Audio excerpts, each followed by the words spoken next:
Mhm. And I'm gonna say I absolutely agree. So quick side note, quick story, and this is a long time ago. This is when I was, Claude Cowork first was coming out, and I was asking it for market research, target market analysis, discovering gaps, what are the potential revenue in the area, all that stuff.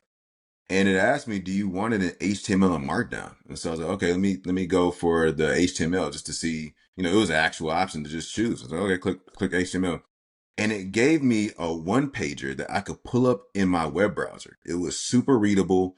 There were diagrams, drawings, all that stuff was baked in. It was dynamic.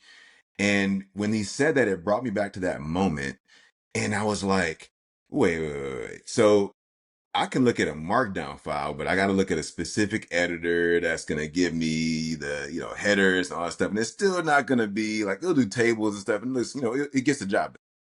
But when it comes to HTML, and the fact that it can run JavaScript inline and different things like that. And we're not talking about, hey, we're not talking about production grade, put this on your website stuff. Please don't do that. Don't do that. But if you're literally sharing documents within your team or your organization, a single page HTML file, anyone can pull up in a browser. Everyone has a browser. If you don't have a browser on your computer, I don't know what to tell you, but you may or may not have a Markdown viewer on your computer, right? So that I use VS Code, so I'm already baked in. But when it comes to your product managers or your high level leads that are in certain areas, they can pull it up on any device. You know what I mean? Any device will have a browser ready to read the document you're sending, and I think that's actually really powerful and a great way to consume the information. So I'll get off that soapbox there. But when he said that, it took me all the way back to that moment a long time ago with Claude Cowork.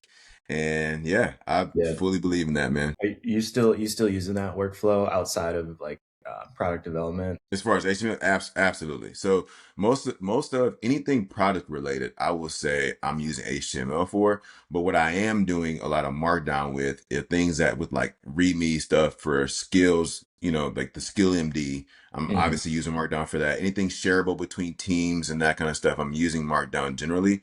But when I'm going more product based, or visuals matter, and you want someone to kind of read through rich content, I'm going more HTML on that style. Yeah. Yeah, no, it makes sense. You get the automatic visuals out of that. You wouldn't really have to do, Mermaid is great. Like architectural Yeah, diagram yeah, oh yeah, Mermaid is really awesome. But if you could for just do sure. that in HTML, you get everything else, right? All the styling, the transitions, things like that without having to introduce, a React sort of framework. So it is great. I guess what I would worry about is right now, to your point, terminals can't render that. Like you can do it in your IDE or you just open it in your browser and it's fine and great. But we also have to worry about the security side of the HTML piece, right? With scripts, things like that. So Can definitely, I I think reiterate? Please do not put that in production, folks. Please do yeah, yeah, not yeah. take your HTML JS baked in output and throw it out. Please don't do that. Yeah, yeah.